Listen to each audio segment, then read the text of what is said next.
Hello viewers, আসসালামু আলাইকুম। বন্ধুরা, মনে করুন আপনার মোবাইলে একটা কল আসছে। আপনি একটি কাজে বিজি আছেন।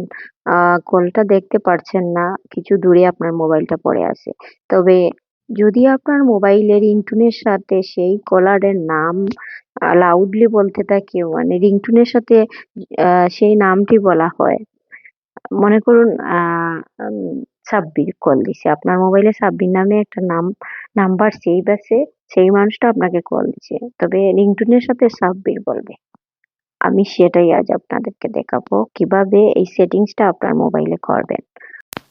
তো বন্ধুরা, ভিডিওটা শুরু করার আগে আপনি যদি আমার চ্যানেলে নতুন হয়ে থাকেন তাহলে প্লিজ আমার চ্যানেলটি সাবস্ক্রাইব করে আসুন এবং পাশে থাকা বেল আইকনটিতে ক্লিক করতে ভুলবেন না কিন্তু। তো কথা না বাড়িয়ে চলুন কাজটা শুরু করা যাক। প্রথমে আমার মোবাইল থেকে ডায়াল প্যাডে যাব।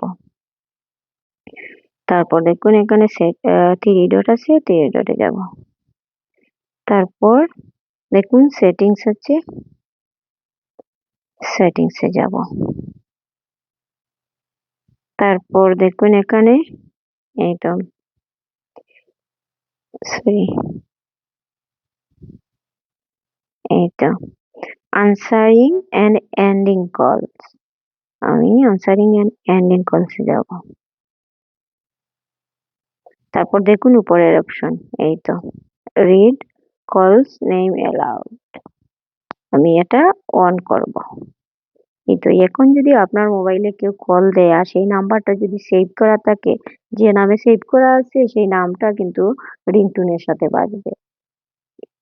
তো বন্ধুরা, এই ছিল আমার আজকের টিউটোরিয়াল।